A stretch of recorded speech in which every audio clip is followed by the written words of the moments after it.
News IT1కు స్వాగతం. జైత్యాల జిల్లా కేంద్రంలోని ప్రముఖ ఆధ్యాత్మిక కేంద్రం గీతాభవన్లో అంగరంగ వైభవంగా జరుగుతున్న అష్టాదశ పురాణ మహాయజ్ఞం ఈనాటితో 16వ రోజుకు చేరుకుంది. ఉదయం ప్రతి ఆదివారం జరిగే సత్సంగం, లలితా సహస్రనామ పారాయణం, విష్ణు సహస్రనామ శ్లోకాలు, భగవద్గీత శ్లోకాలు, హారతి అనంతరం గరుడ పురాణం ప్రారంభమైనది. మంచిర్యాల వాస్తవ్యులు 200 సప్తాహాలు పూర్తి చేసుకున్న బ్రహ్మశ్రీ బుర్ర భాస్కర శర్మ ఈరోజు గరుడ పురాణంలోని వివిధ ఘట్టాలను చక్కగా వివరించారు. ఈ సందర్భంగా ప్రముఖ వ్యాఖ్యాత పాంపట్టి రవీందర్ మాట్లాడుతూ, గరుడ పురాణం వినడం వల్ల మోక్షం లభిస్తుందని, ఆచార్యులు గరుడ పురాణంలోని వివిధ ఘట్టాలను కళ్ళకు కట్టినట్టుగా హృదయాలకు వివరిస్తున్నారని అన్నారు. ఈ సందర్భంగా సామాజిక కార్యకర్త తౌట రామచంద్రం మాట్లాడుతూ, గరుడ పురాణంలోని మానవుని జీవితానికి సంబంధించిన అనేక విషయాలున్నాయని, జీవి పుట్టుక నుండి చనిపోయే వరకు చేసిన కర్మలను ఏ విధంగా అనుభవించాలో ఆచార్యులు చక్కగా వివరించారని వారు గుర్తు చేశారు. గరుడ పురాణం వింటూ శ్రోతలు మైమర్చి లీనమై ఉండడం కనిపించిందని తౌట రామచంద్రం తెలిపారు. ఈనాటి ఈ కార్యక్రమంలో నిర్వాహకులు గంప రజని, నార్ల రజని, పాత రాజులతో పాటు కార్యక్రమ సమన్వయకర్త ప్రముఖ వ్యాపారవేత్త, గీతాభవన్ కార్యదర్శి పాంపట్టి రవీందర్, తౌట రామచంద్రం, భక్తులు, మాతలు అధిక సంఖ్యలో పాల్గొన్నారు.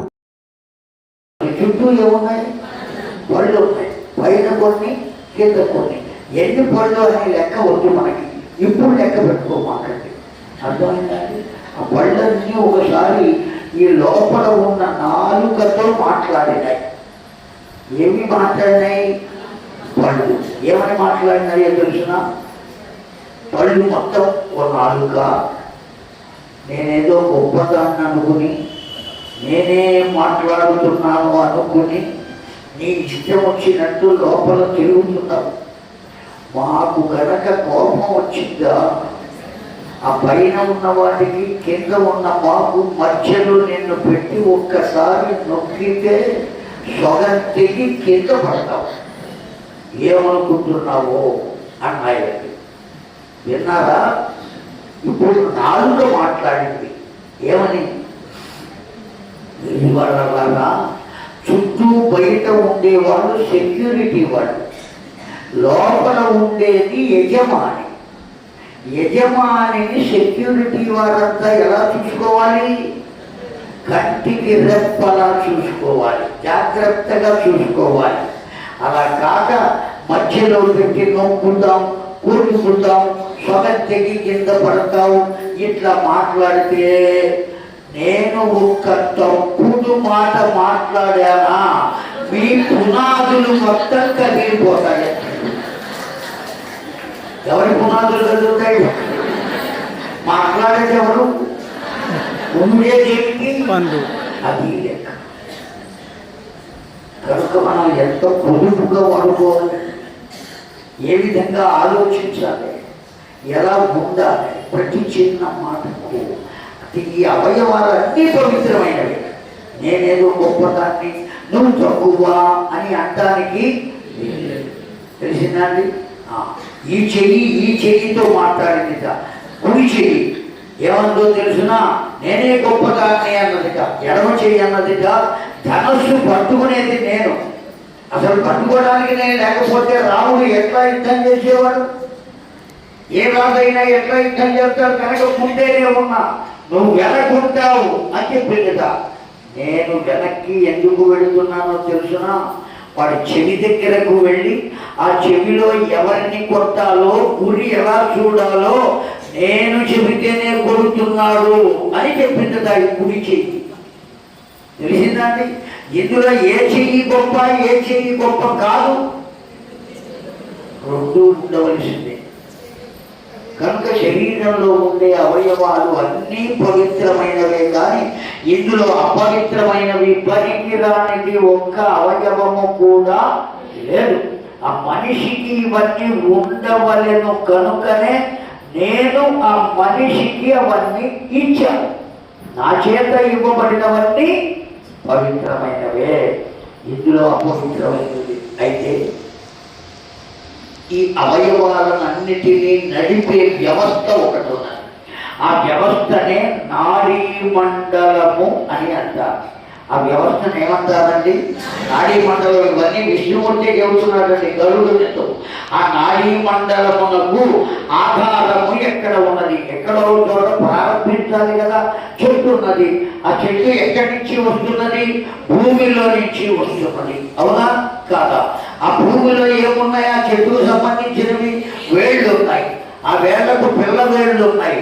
అవన్నీ ఉన్నాయి కనుకనే ఈ చెట్టు బతికుంది. ఆ తల్లి వేరుని ఒక్కసారి పొయ్యి తీసి కట్ చేయండి, రెండో రోజుకి చెట్టు ఏమైపోతుంది? ఎండిపోతుంది. అవునా కాదా? అలాగే ఈ శరీరం అంతా పనిచేస్తుంది అంటే నేను ఏర్పాటు చేసిన నాడీ మండలము వల్లనే పని చేయుచున్నది. ఈ నాడీ మండలం ఎక్కడ ఉన్నది అంటే నాభి వద్ద ఉన్నది. ఎక్కడ ఉన్నది? నాభి వద్ద. ఆ నాభి వద్ద ఉన్నటువంటి నాడీ మండలం, అక్కడికి పైన హృదయము అని ఉన్నది. హృదయము ఎక్కడ? హృదయం ఉన్నది. దానిపైన ఎక్కడ ఉన్నది అని నువ్వు మళ్ళీ వెతుక్కుంటావేమో. నేనేం చెబుతున్నా విను. కంఠబిలము అని ఒకటి ఉన్నది. మనిషికి ఉంటుంది. దాన్ని ఏమంటారో చెప్పండి. వినపడలేదా? మళ్ళీ చెబుతున్నా. కంఠబిలము అంటే ఎక్కడ అంటే ఇదిగో ఇక్కడ కంఠబిలము. గొయ్యి ఉంటుంది కదా. బిలము అంటే గొయ్యి. కంఠము అంట. ఇక్కడి నుంచి ధ్యాన పెట్టాలి. ఇప్పుడు పెట్టమాకండి, నేను చెప్పేది చూడండి. కానీ ఇక్కడి నుంచి ధ్యాన పెట్టాలి. అలాగే నాభి నుంచి ధ్యాన పెట్టాలి. ఈ రెండు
శ్రీకృష్ణ రామయ్య మంగళ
ఎక్కడ తగులుతూ ఉండాలి? ఆ హృదయానికి తగులుతూ ఉండాలి. అందుకే పూస పెడతారు. ఓ గొలుసు వేసుకుంటే, అమ్మవారి లాకెట్ పెట్టుకుంటే అది కూడా ఎక్కడికి ఉండాలి? అక్కడికి ఉండాలి.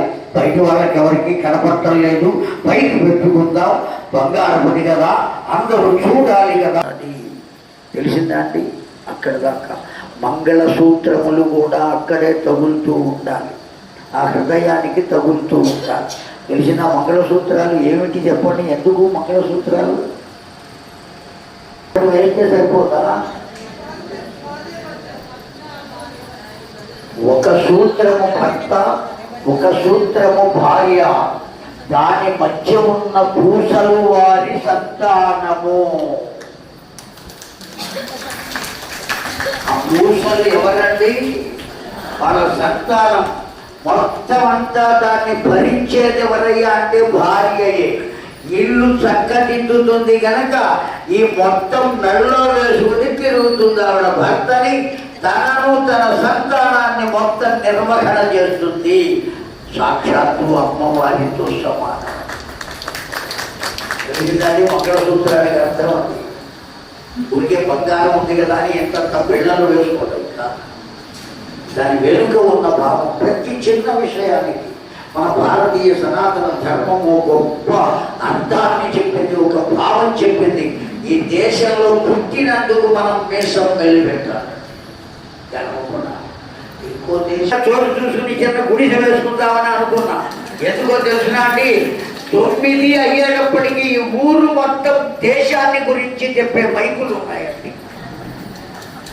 9:30 అయ్యేటప్పటికి జనగణమన అధినాయక జయగే అని ఊళ్ళో వినపడుతుందండి.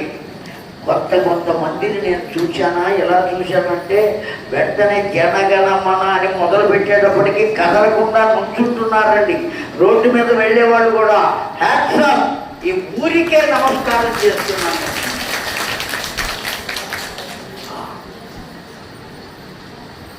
ఏమి ఏర్పాటు చేశారండి పెద్దలు? ఎవరికి ఆలోచన వచ్చిందో ఏ ఊళ్ళో ఏర్పాటు చేశారండి? ఎన్నో ప్రాంతాలు తిరిగా ఈ ఏర్పాటు 9:30 టైం అయ్యేటప్పటికంతే. అది అయిపోయిన తర్వాత ముందు జై తెలంగాణ, జై జై తెలంగాణ కీర్తన. ఆ విధమైనటువంటి భావన, ఆ విధమైన హృదయంలో కలుగుతాయి. ఆ కలిగినటువంటి స్పందనను హృదయం ఆ నాడీ మండలము ద్వారా మెదడుకు అందజేస్తుంది. ఆమె అవయవము ఏమి చేయవలెనో ఆ మెదడు చెప్పడం చేస్తుంది. మెదడు ఏం చెప్పవలెనో అది చెప్పడానికి హృదయ స్పందన వల్ల తెలుస్తుంది. హృదయ స్పందన ఎలా కలగాలి అంటే నాడీ మండలం వల్ల కలుగుతుంది. నాడీ మండలమునకు ఆధారమే నాభి. కనుకనే మానవ జీవితానికి శుభాకాంక్షలు, శుభాభినందనలు. జగిత్యాల పట్టణం గీతాభవనం ప్రాంగణంలో అత్యంత అద్భుతంగా గత 15 రోజులుగా బ్రహ్మశ్రీ బుర్రా భాస్కర శర్మ గారిచే అష్టాదశ పురాణ ప్రవచన జ్ఞానయజ్ఞం జరుగుతుంది. అందులో భాగంగా ఈవేళ 16వ రోజు ఉదయం 9 నుండి మధ్యాహ్నం 1 వరకు, సాయంకాలం 3 నుంచి 7 గంటల వరకు దాదాపుగా 600 మంది భక్తులు, మాతలు వినడానికి రావడం ఎంతో ఆనందదాయకమైన విషయం. ఈ రోజున గరుడ పురాణాన్ని అనుసంధానించుకోవడం జరిగింది. గరుడ పురాణం చాలా మట్టుకు ఎవరైనా స్వర్గస్థులైతే వారి గృహాలే వింటారు తప్ప బయట వినరు అనేది ఒక నానుడి, అపోహ. ఆ సందేహాలన్నింటికీ నివృత్తి ఈ రోజున భాస్కర శర్మ గారి ముఖత నిలబడ్డది. అష్టాదశ పురాణాలన్నీ కూడా వ్యాసభగవానుడు రచిస్తే అందులో అత్యంత అద్భుతమైనటువంటిది జీవి ఎలా పుడతాడు, ఎలా పై లోకాలకు వెళ్తాడు అనే అత్యంత అద్భుతమైనటువంటి విషయం చెప్తూ మన శరీరంలో ఉన్న జీవనాడుల గురించి, 84 లక్షల జన్మల గురించి, అందులో ఉత్తమోత్తమైనటువంటిది మానవ జన్మ గురించి ఎంతో విపులీకరిస్తూ తల్లి కొడుకుల సంబంధం, గర్భస్థ శిశువు ఎలా ఉంటాడు, ఎలా ప్రాణం పోసుకుంటాడు, ఎలా జీవిస్తాడు, ఎలా బయట ప్రపంచంలో అడుగు పెడతాడు అంతవరకు గర్భస్థంలో ఉండి ఆహార పానీయ మలమూత్రాదులు కూడా ఏ విధంగా విసర్జించబడతాయి తల్లి గర్భం నుండి అనే అనేకమైనటువంటి అత్యంత ధర్మయుతమైన విషయాలను పులికరిస్తూ చెప్తూ విన్న వాళ్ళందరికీ కూడా గరుడ పురాణం అంటే స్వర్గస్థులైన వారింట్లోనే కాదు ఎక్కడైనా వినవచ్చు చదవచ్చు అనే ధర్మ సూక్ష్మాన్ని గ్రహించడం ఎంతో ఉదాహరణ. ఈ సందర్భంగా నిర్వాహకుల పక్షాన శుభాభినందనలు తెలుపుతూ ఈ యొక్క గీతాభవన ప్రాంగణంలో అనేక వేలాది మంది ఎంతోమంది ప్రముఖులచే మహనీయులచే అనేకమైనటువంటి ధార్మిక ఉపన్యాసాల్లో భాగంగా ఈ 18 రోజుల కార్యక్రమం రేపటి రోజున మళ్ళీ అందులో మత్స్య పురాణం ఉంటుంది, ఆఖరి రోజున బ్రహ్మపురాణం ఉంటుంది. తదనంతరము 17వ తారీఖు ఉదయం శివ కళ్యాణంతో అంగరంగ వైభవంగా కార్యక్రమం ముగిసే సన్నివేశం ఉంటుంది. కావున జిజ్ఞాసులు అధిక సంఖ్యలో విచ్చేసి కార్యక్రమాన్ని విజయవంతం చేసి ఆ పరమాత్మ యొక్క కృపకు పాత్రలు కావాల్సిందిగా గీతా సత్సంగ ట్రస్టీ పక్షాన వేడుకుంటూ హరి ఓం.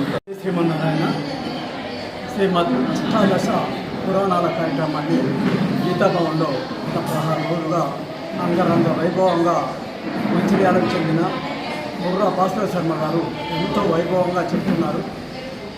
ఈరోజు గరుడ పురాణాన్ని చక్కగా చెప్పడం జరిగింది.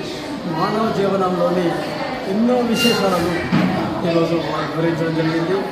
గరుడ పురాణం 18 పురాణాలలో గరుడ పురాణం చాలా విశేషమైనది. అది కేవలం కొన్ని సందర్భాల్లోనే చెప్పించుకోవడం జరుగుతుంది. కానీ అది గరుడ పురాణం అనేది ప్రతి ఒక్కరు వినదగ్గది. జీవన విధానంలో మనం ఎలాంటి మార్పులు చేసుకోవాలి, ఏ విధంగా మనం ఎదగాలి, రేపు చనిపోయినాక మనం ఎలాంటి కర్మలను అనుభవించాల్సి వస్తుంది, మనం ఏ పుణ్యం చేసుకుంటే ఏ విధంగా ఉంటుంది అనే విషయాలను పురాణ బ్రహ్మ వారు బుర్రా భాస్కర శర్మ గారు చాలా విశదీకరంగా మంది వచ్చి నోట్లో పెట్టినట్టుగా వారి విషయీకరించి చెప్పడం జరుగుతుంది. నిజంగా ఇలాంటి పురాణాలు వినడం అదృష్టంగా నేను భావిస్తున్నాం. జైత్యాల ప్రజలు చేసుకున్న ఒక అదృష్టంగా నేను భావిస్తున్నాను. ఎందుకంటే జైత్యాల పట్టణంలో ఉన్న సత్సంగాలు కానీ ఆధ్యాత్మిక కార్యక్రమాలు కానీ మరెక్కడ లేవని నేను అనుకుంటున్నాను. నిజంగా ఇంత చక్కటి అవకాశాన్ని జైత్యాల ప్రజలకు కల్పిస్తున్న గీతాభవన్ నిర్వాహకులను కూడా ఒకసారి అభినందించాలి. గీతాభవన్ అనేది అన్ని సత్సంగాలకు ఒక మాతృ సంస్థ. ప్రతిదీ ఇక్కడి నుంచే పుట్టుకొచ్చింది. భగవద్గీత శ్లోకాలు, విష్ణు సహస్రనామాలు పారాయణం, లలిత సహస్రనామ పారాయణం ఇవన్నీ కూడా ఒక సంస్కృత పదాలు. ఈ పదాలకు మూలం విసంజి వారు ఉన్నప్పుడు ప్రతి ఒక్కరు నిలుచుకుంటూ ఇది నేర్పడం జరిగింది. అదే కూడా వాటిని ఇప్పుడు నిర్వాహకులు కూడా ఇక్కడ అదే విధంగా కల్పిస్తున్నారు. నిజంగా ఇంత చక్కటి అవకాశాన్ని జైత్యాల పట్టణ ప్రజలకు కల్పిస్తున్న గీతాభవన్ నిర్వాహకులకు, గీతాభవన్ ట్రస్టీలకు ప్రతి ఒక్కరికి నేను కృతజ్ఞతలు తెలుపుతున్నాను. శ్రీ ప్రముఖ జ్యోతిష వాస్తు పౌరాణిక వేద పండితులు బ్రహ్మశ్రీ శ్రీమాన్ నంబి వేణుగోపాలాచార్య కౌశిక్ గారు ఏ సమయంలో దీని పేరు సూచించడం జరిగిందో కానీ ఇంతవరకు ఆ పేరు చిరస్థాయిగా చరిత్రలో నిలిచిపోయే విధంగా వారు పెట్టడం జరిగింది. నిజంగా వారికి అలాగే విశ్వశర్మ గారు కూడా ఇక్కడ మా పట్టణంలో ఎంతో చక్కగా పురాణాలు చెప్పడం జరుగుతుంది. దానికి తోడు ఇక అక్కడి నుంచో వచ్చి చాలామంది మనకు ఇక్కడ ఇంకా నేర్పడం జరుగుతుంది. పురాణాలు కానివ్వండి, సప్తాహాలు కానివ్వండి, అన్ని రకాల ఇక్కడ చాలా చక్కగా నిర్వహించడం జరుగుతుంది.